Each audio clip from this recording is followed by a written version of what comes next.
Ya. Indonesia yang sudah merdeka, merdeka baru apa? Sudah bersatu kita, berdaulat, adil dan makmur? Tidak. Bahkan 78 tahun aja kita proklamirkan merdeka, belum bisa bersatu sampai hari ini. Apakah kita berdaulat? Apa kita adil dan makmur? Mana? Jadi ini makna substansi kedua. Jadi baru ke depan pintu gerbang. Pintu gerbang kemerdekaan negara Indonesia. Kuncinya belum dibuka, pintunya masih tertutup. Nah, kuncinya itu apa? Kepemimpinan.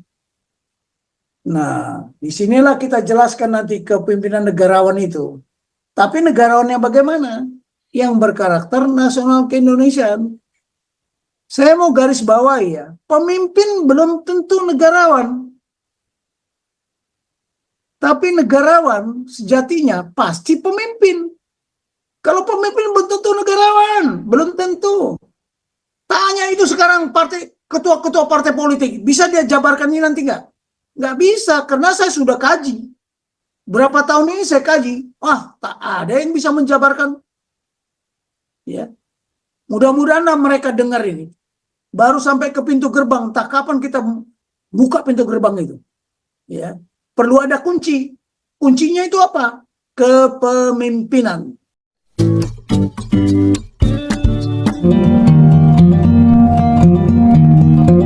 Kan beda. Baik, itu sudah saya jelaskan. Nah, Undang-Undang Dasar Sementara Republik Indonesia pada saat kita Republik Indonesia Serikat, ya seperti inilah. Bunyinya hampir sama, tapi ada kata mukadimah, bukan preambul atau pembukaan. Mukadimah. Ini keharap-harapan juga ini. Bahwa sesungguhnya kemerdekaan itu ialah hak segala bangsa, sama. Tapi di sini udah lain. Alinea kedua lain, alinea ketiga lain, alinea keempat lain. Ini biar tahu sejarahnya ya, saya hanya mengangkat aja sebentar. Nah ini selalu kok kita bilang presiden adalah panglima tertinggi. Di Undang-Undang Dasar 45 tidak ada disebut presiden panglima tertinggi. Ini Undang-Undang Republik Indonesia nomor 29 tahun 1954. Bahwa presiden ialah panglima tertinggi angkatan pra Republik Indonesia.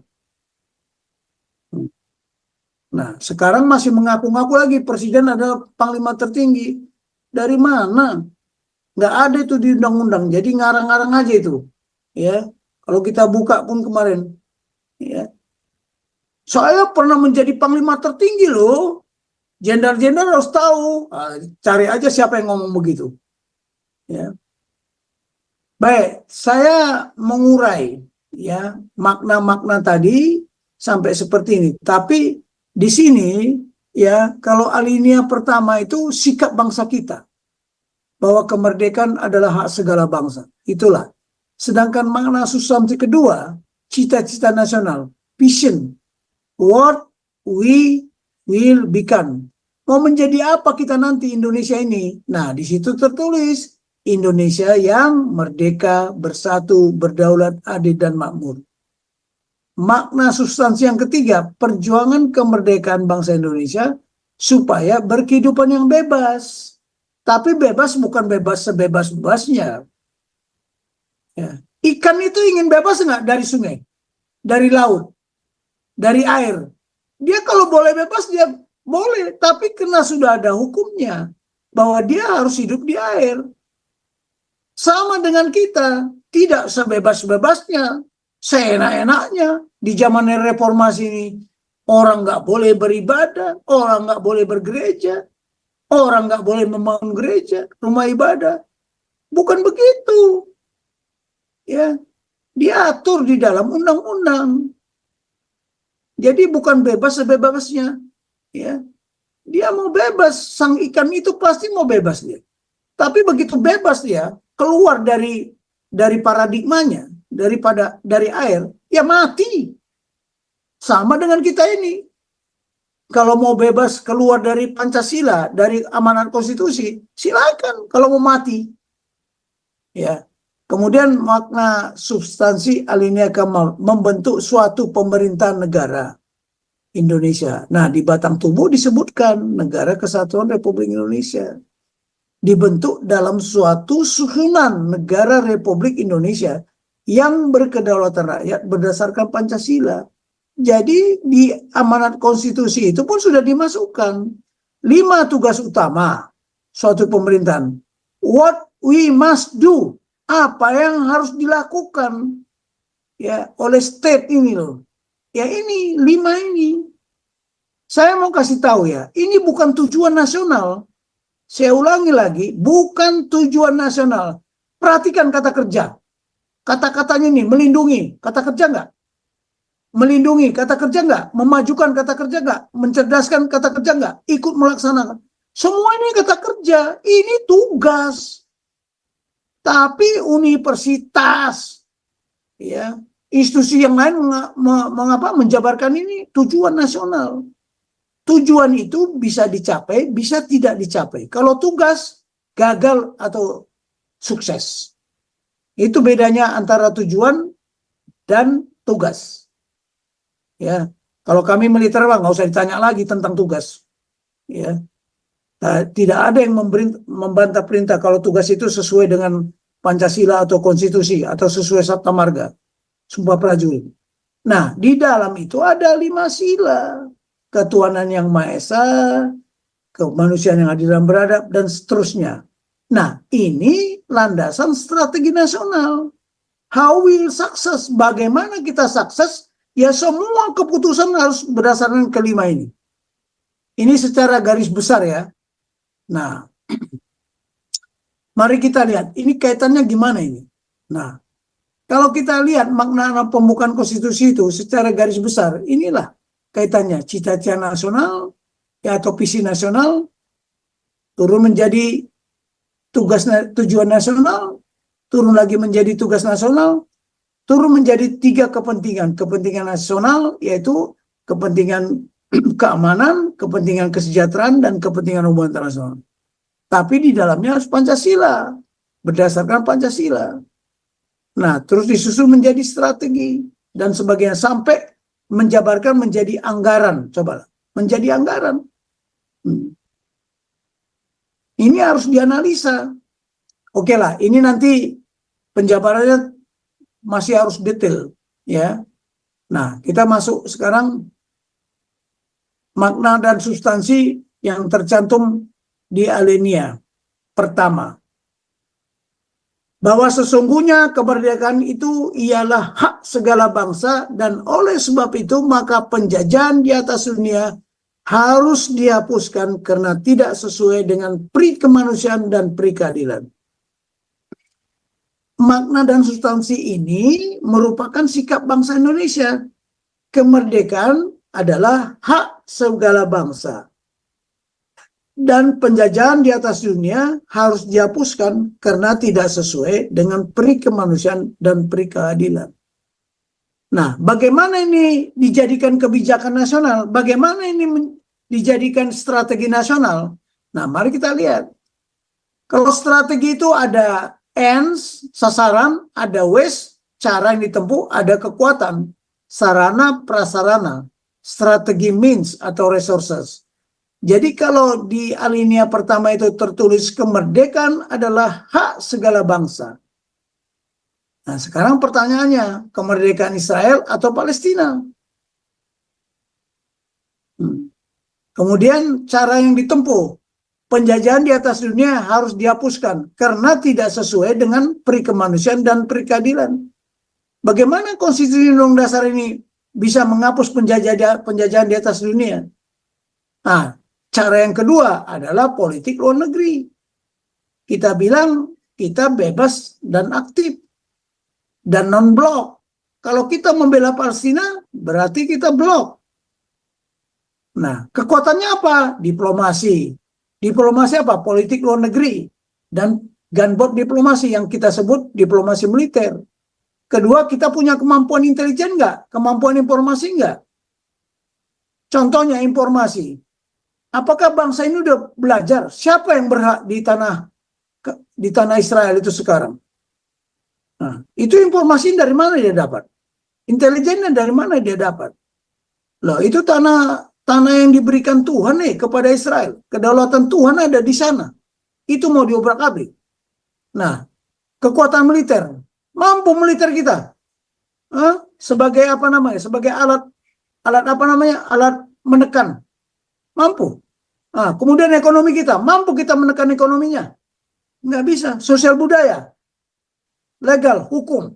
Apa legal kita melaksanakan membela-bela Palestina? Tunggu dulu. Ya, tunggu dulu. Nah, finansial, apa banyak anggaran kita? Sedangkan kita di Indonesia masih Senin Kemis kok. Pendapatan per kapita kita masih di bawah $6.000, cobalah. Ya. Nah, SDM kita, sumber daya alam kita dan teknologi, mampu kita. Kalau kita punya kekuatan ini bisa. Jadi jangan bilang kita bebas aktif, kekuatan kita tidak bisa. China itu bisa bebas aktif karena dia punya kekuatan yang luar biasa. Bebas dia mau melakukan apa? Dan dia punya hak veto lagi. Rusia punya hak veto. Dia bebas nggak? Bebas karena kekuatannya cukup banyak. Nah, ini yang tidak kita bangun. Ini yang tidak dibangun. SDM kita cobalah, ada komentar IQ-nya masih di bawah monyet atau di bawah orangutan. Coba gimana? Sumber daya alam berlimpah, tapi yang menggunakan siapa? Teknologi ketinggalan terus kita, belum mampu mengejar lah. Ya, kalau mau mengejarnya gimana? Mungkin kentut pun aja nggak bisa. Ya, nah,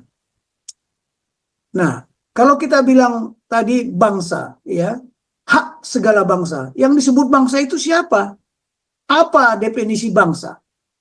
Ini kita harus tahu sendirilah. Kelompok masyarakat yang memiliki kesamaan asal, keturunan, adat, bahasa, serta sejarahnya. Dan memiliki pemerintahan sendiri. Ini Israel memenuhi syarat nggak? Memenuhi syarat. Palestina memenuhi syarat nggak? Ya coba aja dikaji. Ya.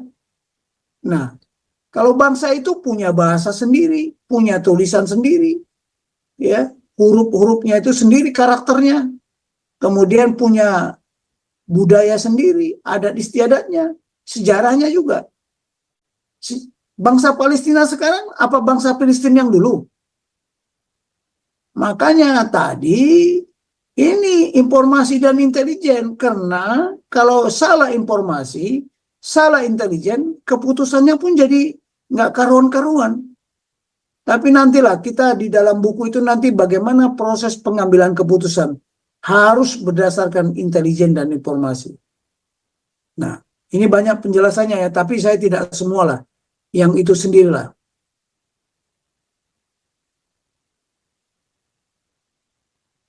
Nah, hal yang kedua, tadi udah saya jelaskan ya. Kita masuk ke apa aja lah dulu, supaya enggak. Nah, dan perjuangan pergerakan kemerdekaan Indonesia telah sampailah kepada saat yang berbahagia. Dengan selamat sentosa mengantarkan rakyat Indonesia ke depan pintu gerbang. Baru di pintu gerbang ini, negara Indonesia. Ya, yang merdeka, bersatu, berdaulat, adil dan makmur. Sudah masuk nggak kita ke pintu gerbang? Orang pintu gerbangnya masih terkunci. Masih terkunci. Kuncinya apa? Kuncinya apa? Seperti Tuhan Yesus lah, kepadamu telah saya berikan kunci masuk ke dalam kerajaan surga. Ya, saya telah berikan kunci masuk ke dalam kerajaan surga. Kunci itu apa? Ini udah ada nggak kunci pintu gerbang? Mana gerbangnya masih tertutup, makanya kita stagnan. Masih yang tadi, yang 4 paradigma itu masih bergelut di situ. Belum masuk kita pintu gerbang. Ya. Indonesia yang sudah merdeka, merdeka baru apa? Sudah bersatu kita, berdaulat, adil dan makmur? Tidak.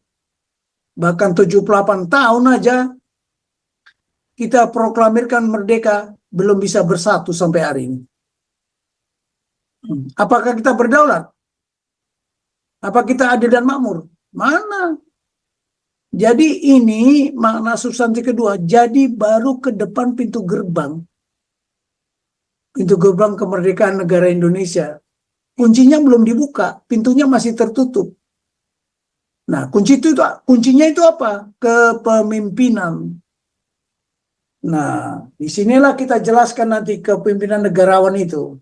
Tapi negarawan yang bagaimana? Yang berkarakter nasional keindonesiaan. Saya mau garis bawahi ya, pemimpin belum tentu negarawan. Tapi negarawan sejatinya pasti pemimpin. Kalau pemimpin belum tentu negarawan, belum tentu. Tanya itu sekarang ketua-ketua partai politik, bisa dia jabarkan ini nanti nggak? Nggak bisa, karena saya sudah kaji. Berapa tahun ini saya kaji, tak ada yang bisa menjabarkan. Ya, mudah-mudahan mereka dengar ini. Baru sampai ke pintu gerbang, tak kapan kita buka pintu gerbang itu. Ya, perlu ada kunci. Kuncinya itu apa? Kepemimpinan. Ya. Nah, ini lagi. Atas berkat rahmat Tuhan yang Maha Kuasa. Ini alinea ketiga. Didorong keinginan luhur. Lihat ini, keinginan luhur. Ada suasana kebatinan di sana. Bukan sekarang menurut batinnya masing-masing, keinginannya masing-masing. Ini keinginan luhur. Bukan keinginan orang Muslim, atau orang Kristen, atau orang Katolik, atau orang Buddha, atau orang Hindu. Enggak. Supaya berkehidupan kebangsaan yang bebas. Bebas tapi pakai aturan. Bukan bebas sebebasnya. Nggak ada di sini yang bebas sebebas-bebasnya, nggak ada. Maka rakyat Indonesia menyatakan dengan ini kemerdekaannya. Ya. Nah, ini untuk kita ketahui dulu lah. Baru depannya ini, belum lagi dalamnya nanti. Ya. Nah, kemudian daripada itu membentuk suatu ini kurang ini pemerintahan negara. Ya. Yang ini. Nah, makna substansinya apa? Membentuk suatu pemerintahan negara Indonesia, negara kesatuan Republik Indonesia, dibentuk dalam satu susunan negara Republik Indonesia yang berkedaulatan rakyat berdasarkan Pancasila. Dan harus dijadikan sebagai tujuan nasional. Keutuhan dan tetap tegaknya negara kesatuan Republik Indonesia, serta utuhnya jati diri bangsa yang Pancasilais, dan tetap setia kepada amanat pembukaan konstitusi Undang-Undang Nasional ini. Bagi mereka yang mengingkari, mengabaikan, dan mengkhianati amanat pembukaan ini, harusnya dihukum gantung. Harusnya dihukum gantung. Ya. Nah, ini tadi udah saya sampaikan ya. Tapi, ada 5 tugas. Saya ulangi lagi. Pemerintah negara Republik Indonesia punya tugas. What we must. Kalau must itu udah compulsory. Ya, bukan we should. Bukan. Nah, 5 tugas ini. Ya. Dan di dalam itu ada 5 sila Pancasila. Ya. Kalau kita mau teliti, amanat pembukaan itu 5 kata adil, 5 tugas, 5 visi, 5 Pancasila. Jadi ada berapa 5 di sana itu?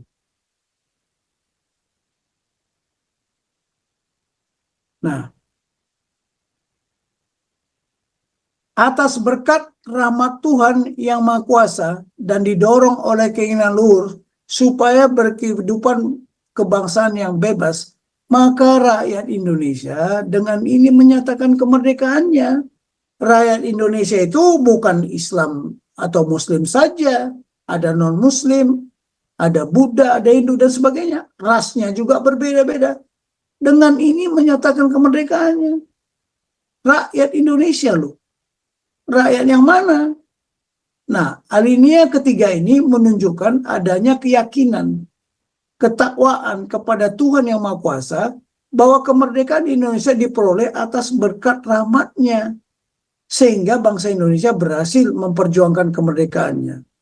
Yang berjuang itu bukan hanya orang Muslim, ya, Hindu juga berjuang, orang Bali, Batak juga berjuang, hampir semua suku bangsa ini berjuang kok.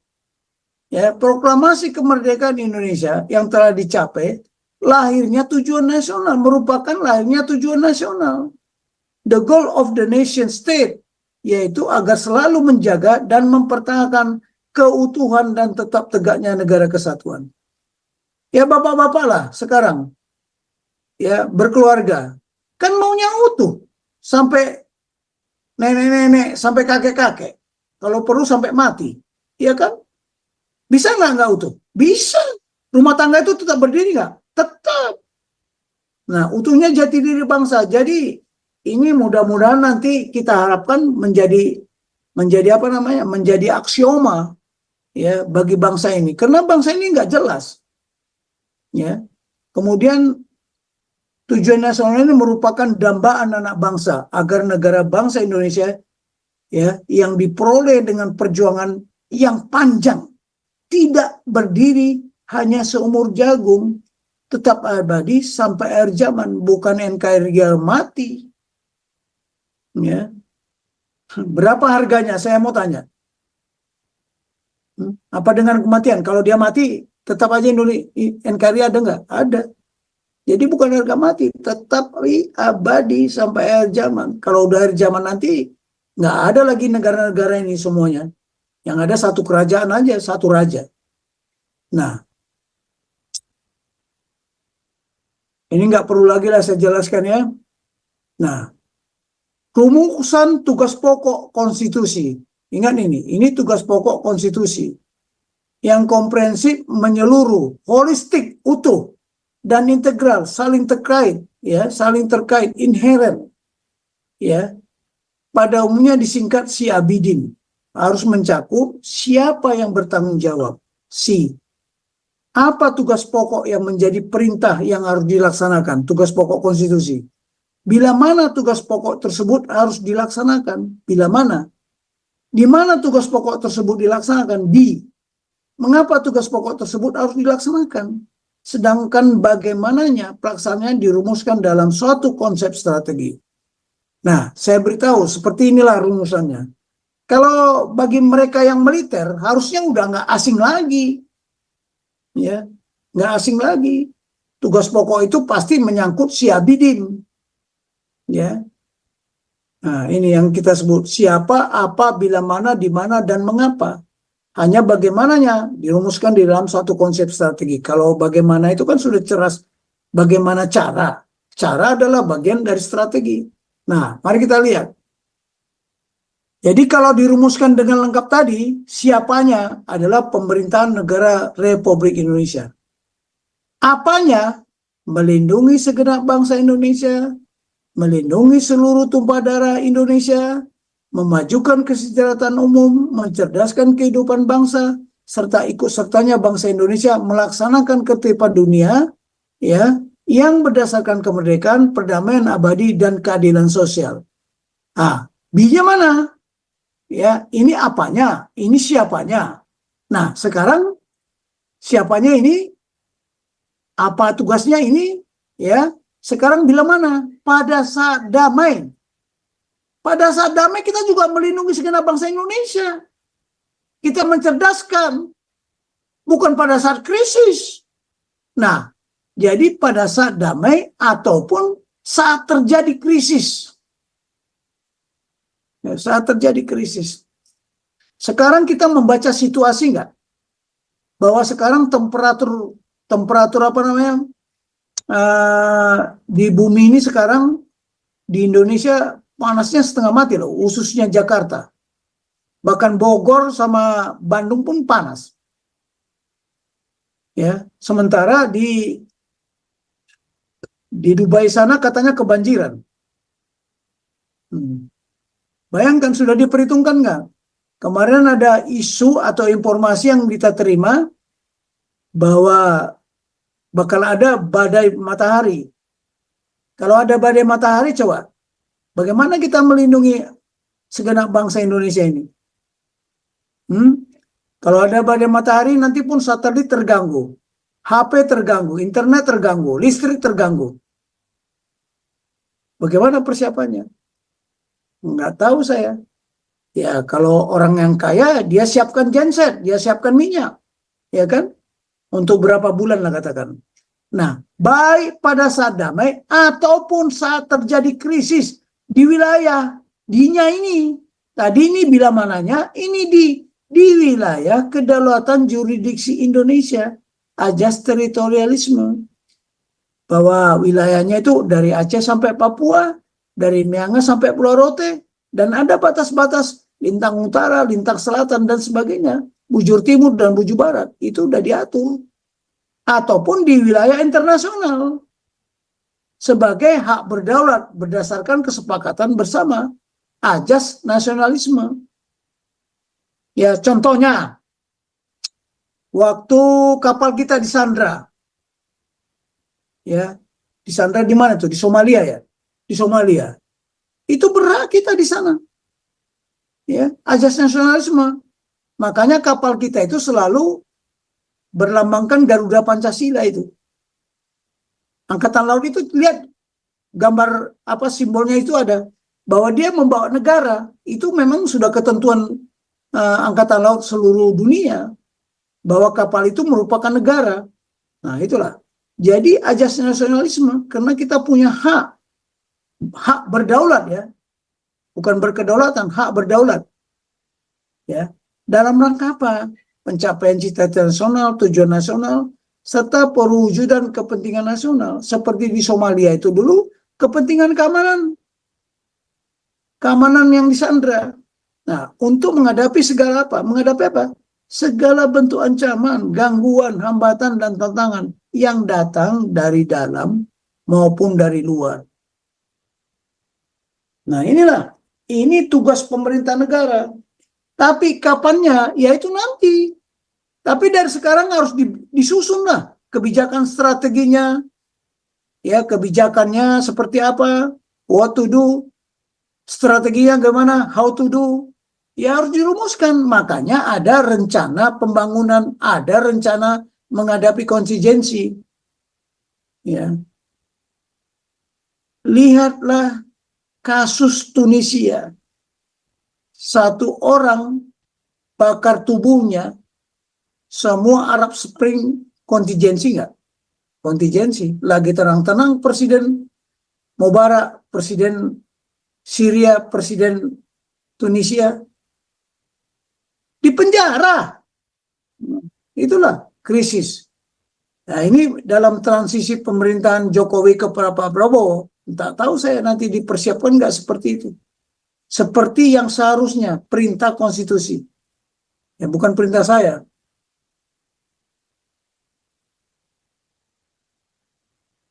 Nah, yang saya katakan tadi, ada kepentingan keamanan nasional itu melindungi segenap bangsa Indonesia. Kepentingan melindungi seluruh tumpah darah Indonesia. Nah, lihat ini, segenap, kenapa seluruh? Nanti tanyakan aja lah. Nah, udah. Baiklah, sekarang sampai di sini dulu lah penjelasan saya. Bu Tasya, kalau bisa